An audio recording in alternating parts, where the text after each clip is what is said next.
India TV YouTube channel को subscribe करें और बेल आइकन दबाएं। आपको बताएंगे ऑक्सीजन की कमी को लेकर हाईकोर्ट ने केंद्र सरकार से क्या कहा है, लेकिन उससे पहले आपको बता दें कि देश में कोरोना संक्रमण का पूरा ब्रेक फेल हो चुका है। पिछले 24 घंटे में देश में न सिर्फ पहली बार 3 लाख के पार नए केस सामने आए हैं, बल्कि बुधवार को देश में आए कोरोना मरीजों की तादाद ने दुनिया भर में किसी एक दिन में किसी भी देश में पूरी दुनिया में सबसे ज्यादा मरीजों के सारे रिकॉर्ड तोड़ दिए हैं। पिछले 24 घंटे में देश भर से 3,15,478 केस रिपोर्ट हुए।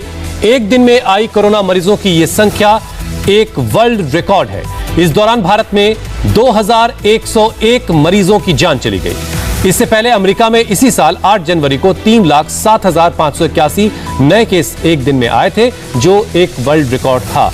लेकिन बुधवार को जो भारत में आंकड़ा आया उसने अमेरिका को भी पीछे छोड़ दिया है, और या यूं कहिए कि एक तरह का दाग है जो भारत के दामन पर लगा है एक दिन में सबसे ज्यादा केसेस का। एक दिन में 3,15,000 से ज्यादा केस रिपोर्ट हुए हैं।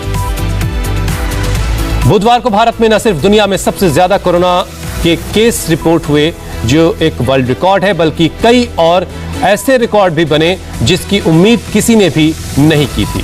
पिछले कई दिनों से सबसे ज्यादा संक्रमण के मामले में भारत दुनिया में नंबर 1 बना हुआ है। हैरानी की बात यह है कि कोरोना संक्रमण में दूसरे नंबर पर कोई देश नहीं है, बल्कि महाराष्ट्र है। यानी हम पूरी दुनिया में पहले नंबर पर है इन्फेक्शन के मामले में, और दूसरे नंबर पर हमारे ही देश का एक सूबा है महाराष्ट्र, जहां पिछले 24 घंटे में 67,000 से ज्यादा केस आए हैं। 61,000 से ज्यादा केस के साथ तीसरे नंबर पर तुर्की है, और 34,000 से ज्यादा केस के साथ चौथे नंबर पर फ्रांस जैसा देश है। लेकिन 33,000 से ज्यादा केस के साथ 5वें नंबर पर उत्तर प्रदेश एक बार फिर से आ जाता है। दूसरे नंबर पर हिंदुस्तान का एक सूबा है, और 5वें नंबर पर भी हिंदुस्तान का एक सूबा पूरी दुनिया का मुकाबला कर रहा है कोरोना केसेस के मामले में। यानी दुनिया के टॉप 5 सबसे ज्यादा प्रभावित जगहों में भारत पूरा देश, उसमें महाराष्ट्र और उत्तर प्रदेश शामिल है। सैयद नजीर और ज्यादा अपडेट के साथ इस वक्त हमारे साथ जुड़ रहे हैं। नजीर, लगातार हालात बिगड़ते जा रहे हैं, आप इस वक्त कहां खड़े हैं और दिल्ली में इस वक्त कैसे हालात हैं? ऑक्सीजन को लेकर की क्या स्थिति है? जी बिल्कुल हुसैन, इस वक्त हम LNJP हॉस्पिटल के बाहर मौजूद हैं, और पिछले 24 घंटे में जिस तरह से कोरोना केसेस के आंकड़े बढ़े हैं, वर्ल्ड रिकॉर्ड 3,15,000 केसेस सामने आए हैं। इससे पहले अमेरिका में 3,07,000 का रिकॉर्ड था, लेकिन भारत में जिस तरह से केसेस बढ़े हैं वो रिकॉर्ड अब टूट चुका है। दिल्ली की बात की जाए, दिल्ली में भी करीब 24,500 के केसेस आए थे, जिसमें से कि कल 249 लोगों की मौत हुई है। जहां तक ऑक्सीजन की बात है, हॉस्पिटल पर दबाव है। अलग अलग सोर्सेज से तमाम दिल्ली के अस्पतालों में ऑक्सीजन की सुविधा मुहैया कराई जा रही है, लेकिन अभी भी वो नाकाफ़ी ही कहे जाएंगे, क्योंकि पेशेंट्स की तादाद बहुत ज़्यादा है। यहाँ जो LNJP हॉस्पिटल के बाहर जो डिस्प्ले बोर्ड है उसमें 1500 बेड है, जिसमें कि 1500 के 1500 बेड्स फुल है। 400 लोगों को जो पेशेंट हैं उनको ICU में रखा गया है। इसके अलावा 200 पेशेंट यहाँ पर वेंटिलेटर पे हैं। आप समझ सकते हैं कितना दबाव है। हालात ऐसे हो गए ऑक्सीजन के कि हाई कोर्ट को फटकार भी लगानी पड़ी, चाहे जैसे भी हो इंतजाम आपको करना होगा। बहुत बहुत शुक्रिया नजीर हमारे साथ जुड़ने के लिए। पूरे देश में कोरोना का संक्रमण बुलेट ट्रेन की रफ्तार से दौड़ रहा है, और इसके साथ ही ऑक्सीजन की कमी से देश का दम भी घुट रहा है। दिल्ली में पिछले 24 घंटे में कोरोना के 24,000 से ज्यादा नए केस सामने आए हैं, और ऐसे में संक्रमित मरीजों के इलाज के लिए ऑक्सीजन की जरूरत और बढ़ गई है। लेकिन दिल्ली में ऑक्सीजन की किल्लत खत्म होने का नाम नहीं ले रही। ऑक्सीजन की कमी ऐसी हो गई है कि दिल्ली हाई कोर्ट को देर रात सुनवाई करनी पड़ी, और सरकार को किसी भी कीमत पर अस्पतालों को ऑक्सीजन मुहैया करवाने के लिए कहना पड़ा। दिल्ली के मैक्स अस्पताल की याचिका पर बुधवार देर रात तक दिल्ली हाईकोर्ट में सुनवाई हुई। इस दौरान हाईकोर्ट ने केंद्र सरकार को फटकार लगाई और कहा कि लोगों को मरने के लिए नहीं छोड़ा जा सकता। तुरंत औद्योगिक इस्तेमाल के लिए ऑक्सीजन की सप्लाई को रोका जाए, ग्रीन कॉरिडोर बनाकर अस्पतालों तक ऑक्सीजन पहुंचाई जाए, और हालात ज्यादा खतरनाक हैं और इसको बेहतर करना आपकी जिम्मेदारी है। ऑक्सीजन सप्लाई पर दिल्ली हाईकोर्ट की जस्टिस विपिन सांघी और जस्टिस रेखा पल्ली की पीठ ने केंद्र सरकार पर बेहद सख्त टिप्पणी करते हुए क्या कहा है, वो अब आपको सुनवाते हैं। लोगों की जिंदगी उनका मौलिक अधिकार है। आप उनकी जान बचाने के लिए क्या कर रहे हैं और आपको ऑक्सीजन की डिमांड और सप्लाई का कोई अंदाजा क्यों नहीं है? आप ऑक्सीजन की आपूर्ति के लिए सभी संभावनाओं की तलाश नहीं कर रहे। भीख मांगे, उधार लें या चोरी करें, लेकिन लोगों को ऑक्सीजन मुहैया कराएं। ऑक्सीजन सिर्फ उन्हीं इंडस्ट्री को दें जो मेडिकल से जुड़े सामान बना रही हैं। देश में फिलहाल ऑक्सीजन की कितनी कमी है, उसका अंदाजा आप भारत सरकार की एडिशनल सेक्रेटरी सुमिता के जरिए कोर्ट में दी गई जानकारी से भी लगा सकते हैं, जो कोर्ट में जानकारी सरकार की तरफ से शेयर की गई। सरकार ने कोर्ट को बताया कि देश में फिलहाल 7,200 मीट्रिक टन ऑक्सीजन का उत्पादन हो रहा है, जबकि कोरोना संक्रमण बढ़ने के बाद डिमांड करीब 8,000 मीट्रिक टन की हो चुकी है। तो यहीं पर एक अच्छा खासा गैप हमें दिखाई दे रहा है। इधर दिल्ली हाईकोर्ट की नसीहत के बाद दिल्ली के अस्पतालों को ऑक्सीजन की सप्लाई बढ़ा दी गई है। गंगाराम अस्पताल, जीटीबी, मैक्स और रोहिणी के जयपुर गोल्डन अस्पताल समेत दिल्ली के कई अस्पतालों में उनकी डिमांड के हिसाब से ऑक्सीजन की सप्लाई शुरू कर दी गई है। जानकारी के मुताबिक इन अस्पतालों में कुछ ही घंटे की ऑक्सीजन बाकी बची थी। इसके लिए बाकायदा दिल्ली पुलिस ग्रीन कॉरिडोर का सहारा ले रही है ताकि ऑक्सीजन के टैंकर्स जाम में ना फंसे और वक्त रहते ऑक्सीजन अस्पतालों तक पहुंच सके। दिल्ली में दूसरे राज्यों से ऑक्सीजन की सप्लाई की जा रही है, क्योंकि जिन राज्यों में ऑक्सीजन प्लांट नहीं होते वहां दूसरे राज्यों से ही ऑक्सीजन की सप्लाई होती है। ऐसे में अस्पतालों तक ऑक्सीजन पहुंचने में वक्त भी लग रहा है। ऑक्सीजन की कमी के बीच दिल्ली के कोरोना मीटर की बात की जाए तो पिछले 24 घंटे में दिल्ली में 24,638 नए मामले रिपोर्ट हुए हैं। एक दिन में दिल्ली में कोरोना की वजह से 249 मरीजों की जान चली गई। राजधानी में इस वक्त पॉजिटिविटी रेट 31% से ज्यादा है। दिल्ली में एक दिन में 78,000 से ज्यादा लोगों की टेस्टिंग की गई। 24,600 लोग कोरोना से 24 घंटे में रिकवर भी हुए हैं। और इस बिगड़ते हालात पर आज सीएम केजरीवाल सुबह 11 बजे उपराज्यपाल अनिल बैजल के साथ एक बार फिर से बैठक करने वाले हैं, जिसमें कोरोना से मुकाबले की आगे की रणनीति बनेगी। हमारी संवाददाता गौनिका अरोड़ा इस पर बात करने के लिए हमारे साथ जुड़ चुकी हैं। गौनिका, हाई कोर्ट की नसीहत के बाद कल रात हमने देखा कि कई अस्पतालों में ऑक्सीजन की सप्लाई शुरू हो गई थी। अभी का ताजा अपडेट क्या है? क्या दिल्ली के सभी अस्पतालों को उनकी जरूरत के मुताबिक ऑक्सीजन मिल रही है? उनके पास पर्याप्त स्टॉक है? देखिए, बिल्कुल हाईकोर्ट में जब कल मैक्स शालीमार बाग और पटपटगंज ने पिटीशन लगाई तो उनका कहना था कि उनके पास सिर्फ 2 से 3 घंटे के पिटीशन। और सोचिए अस्पताल कितने मजबूर है इस वक्त, जिन्हें दिल्ली सरकार से भी जिन्होंने गुहार लगाई, केंद्र सरकार से भी लगाई, लेकिन उसके बाद उन्हें सीधा हाईकोर्ट का रुख करना पड़ा। और ऐसे ही कई और अस्पताल है, गंगाराम अस्पताल है, इसके अलावा जीटीबी अस्पताल है, जहां पर इस वक्त वैसी स्थिति बनी हुई है। लेकिन कल दिल्ली के मुख्यमंत्री अरविंद केजरीवाल ने ट्वीट करके कहा था कि केंद्र सरकार की तरफ से सफिशिएंट ऑक्सीजन मुहैया करवाई जा चुकी है, लेकिन उसके बावजूद अस्पताल इस तरीके से पिटीशन भी फाइल कर रहे हैं, यानी कि स्थिति इस वक्त बेहद ही खराब है। और कल हाईकोर्ट ने भी इस पर चिंता जताई, लगातार केंद्र सरकार से कहा कि ये आपकी जिम्मेदारी है कि आपको दिल्ली को ऑक्सीजन मुहैया करवानी है और दिल्ली में जिस तरीके का डिस्ट्रीब्यूशन होगा वो दिल्ली सरकार देखेगी। ट्रांसपोर्टेशन बॉर्डर्स तक कम से कम आप ऑक्सीजन पहुंचाइए और उसके बाद दिल्ली में किस तरीके से किस अस्पतालों को कितनी ऑक्सीजन मुहैया करवानी है ये दिल्ली सरकार तय करेगी। इस पर बार बार हाईकोर्ट ने चिंता जताई है कि आखिर जो औद्योगिक प्लांट्स है, जैसे कि स्टील प्लांट है या पेट्रोलियम प्लांट्स है, इनको आखिर जो ऑक्सीजन सप्लाई दी जा रही है वो रोकी क्यों नहीं जा रही है। जबकि परसों भी हाईकोर्ट ने आदेश दिया था, लेकिन जो केंद्र सरकार का ऑर्डर था वो 22 अप्रैल से ही सप्लाई बंद करने का ऑर्डर था। और कल जो है भारी किल्लत हुई, जिसके चलते हाईकोर्ट में सुनवाई और हाईकोर्ट ने फिर से कहा कि आप इन स्टील और पेट्रोलियम प्लांट्स को जो ऑक्सीजन दी जा रही है और गौनिका, आज फिर इस मामले में हाईकोर्ट सुनवाई करेगा और जो हालात है उसको लेकर के अनिल बैजल और दिल्ली के मुख्यमंत्री केजरीवाल बैठक भी करने वाले हैं। बहुत बहुत शुक्रिया गौनिका इस पूरी जानकारी के लिए।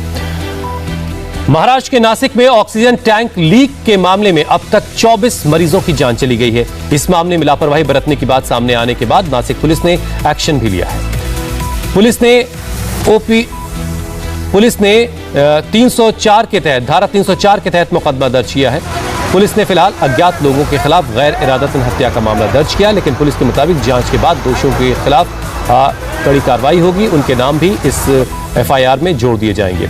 नासिक के डॉक्टर जाकिर हुसैन अस्पताल में कल दोपहर ऑक्सीजन टैंकर का शॉकट टूटने से अस्पताल में भर्ती मरीजों को ऑक्सीजन मिलना बंद हो गई थी, जिससे अब तक 24 मरीजों की जान चली गई है, जबकि कई मरीजों की हालत नाजुक बताई जा रही। जिस वक्त यह हादसा हुआ उस वक्त अस्पताल में 131 मरीज ऑक्सीजन सपोर्ट पर थे और 15 पेशेंट वेंटिलेटर पर थे। फायर ब्रिगेड की टीम मौके पर पहुंची। सेफ्टी गियर के साथ लीक हो रही ऑक्सीजन को रोकने की कोशिश हुई। 1 घंटे के बाद गड़बड़ी को ठीक किया जा सका, लेकिन तब तक मौत अपना तांडव दिखा चुकी थी। उद्धव सरकार ने इस घटना की जांच के आदेश दे दिए हैं। साथ ही राज्य सरकार और महानगर पालिका की तरफ से मरने वालों के परिवारों के लिए 5-5 लाख यानी कुल 10-10 लाख रुपए के मुआवजे का ऐलान किया गया है। नासिक से आई तस्वीरें बेहद डराने वाली हैं। सरकार के लिए ये दुखद हादसा हो सकता है, लेकिन जिन्होंने अपने आंखों के सामने अपनों को तड़प तड़प कर मरते हुए देखा वो बहुत गुस्से में है और सरकार से सवाल पूछ रहे हैं। मम्मी मर गई। क्या हो गया था? कब मेरी माँ को इन्होंने ऑक्सीजन नहीं दिया, तड़प तड़प के मर गई। कब लाए थे उनको 5 दिन हो गया और रिकवर हो गई थी। अभी ऑक्सीजन नहीं था तो मर गई, तड़प तड़प के मर गई। तड़प रही थी वो। क्या घटना हुई? ऑक्सीजन नहीं था उसको, सांस लेने में तकलीफ हुई, मर गई। कितने पेशेंट थे वो? सब मर गए जितने थे। हमारा पेशेंट ऐसा एकदम क्लियर था सर, लेकिन जब ऑक्सीजन खत्म होने के बाद में बातचीत कर रहे थे हमारे सामने, हमने 4 बाटला लाए हुए थे। 4 बाटला देने के बावजूद भी लेकिन आजू बाजू का माहौल देख के वो पेशेंट की इतनी घबराहट हो गई कि उसने दम तोड़ दिया। अभी हम क्या कर सकते हैं सर? इसके कौन से वार्ड में? 2nd फ्लोर पे थे इनके, बिल्कुल हम सामने थे, अपोजिट सामने इनके थे। पूरे टोटल वेंटिलेटर में ऑक्सीजन पे था खाली हमारा पेशेंट, लेकिन आजू बाजू का सब माहौल देख के हमारे पेशेंट ने दम तोड़ दिया। इतने घटने में तो देखो हमारे वार्ड में 10-12 चला गए वहाँ पे, तो अभी इतना बड़ा हॉस्पिटल है तो कितना गए इसका कोई मालूम नहीं है।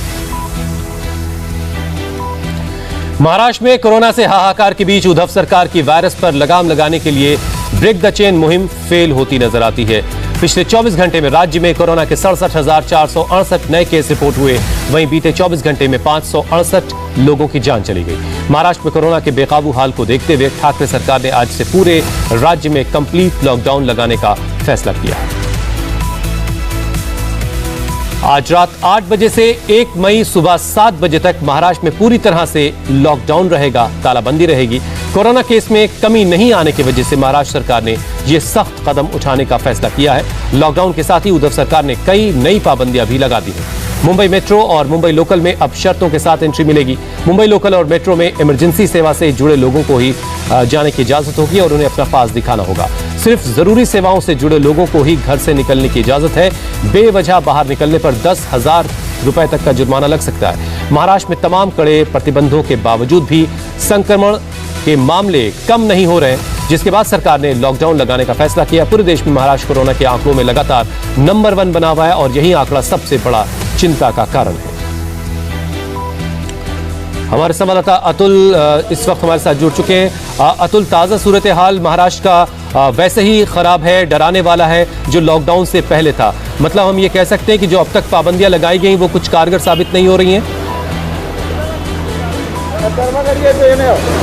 जी हुसैन, जो लगातार पाबंदियां लगाई जा रही हैं, 15 दिन तक का जो एक एक्सटेंडेड मिनी लॉकडाउन जिसे कह रही थी सरकार, ब्रेक द चेन के तहत मुहिम किया था, उसका असर नहीं दिख रहा था। लगातार मुंबई की अगर हम अकेले बात करें तो 7,000 से लेकर 10,000 तक मामले आ रहे थे। मंगलवार को भी 7,700 के करीब जो है मामले आए, जबकि 62 मरीजों की मौत हो गई। और हम इस समय मुंबई के दादर मार्केट में मौजूद हैं, आपको यहाँ का नज़ारा दिखाना चाहेंगे। अमूमन यहाँ पर हर वक्त भीड़ रहती थी, सुबह से ही मार्केट लग जाने की वजह से अच्छी खासी संख्या में लोग यहाँ पर पहुँचते थे। लेकिन जो नई गाइडलाइन तैयार की गई है उसके तहत अब सिर्फ सुबह 7 बजे से लेकर 11 बजे तक ही लोग खरीदारी कर सकते हैं, मार्केट खुला रह सकता है। ऐसे में बड़े पैमाने पर संख्या पर पुलिस वाले भी यहाँ पर मौजूद हैं। और अब जबकि समय लगभग ख़त्म होने वाला है तो धीरे धीरे करके यहाँ से जो सब्जी विक्रेता हैं उनको यहाँ से हटाना शुरू कर दिया है। बीएमसी की टीम यहाँ पर जेसीबी मशीन और बाकी जो कर्मचारी हैं वो पहुँच गए हैं, साफ़ सफाई को लेकर काम कर रहे हैं। और दूसरी आपको एक बात बता दें कि ऑक्सीजन की भी जो अवेलेबिलिटी है वो भी जो अस्पताल हैं उन पर काफ़ी ज़्यादा दबाव पड़ रहा है। कल मंगलवार के ही दिन एक जो बीएमसी का हॉस्पिटल घाटकोपर में है, एचएन देसाई, चलिए इंतजार करते हैं कि उद्धव सरकार ने जो कंप्लीट लॉकडाउन का फैसला किया उससे ग्राफ कोरोना का कितना नीचे आता है। इसके लिए भी थोड़ा हमें इंतजार करना होगा। बहुत बहुत शुक्रिया अतुल हमारे साथ जुड़ने के लिए। उत्तर प्रदेश में कोरोना का विस्फोट जारी है। हालात हर गुजरते दिन के साथ और खराब, बदतर होते जा रहे हैं। सरकार ने लॉकडाउन लगाने से तो इनकार कर दिया, लेकिन आंकड़ों पर सख्तियों का असर होता नजर नहीं आता। मंगलवार को उत्तर प्रदेश में 29,000 केस रिपोर्ट हुए, जबकि बीते 24 घंटे में यह आंकड़ा 33,000 को पार कर गया।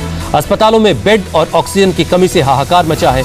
CM Yogi Adityanath Covid positive होने के बाद आइसोलेशन में हैं। अब डिप्टी सीएम दिनेश शर्मा और उनकी पत्नी भी कोरोना पॉजिटिव हो गई हैं। यूपी में रोजाना 3.4% की रफ्तार से कोरोना के मरीज बढ़ रहे हैं।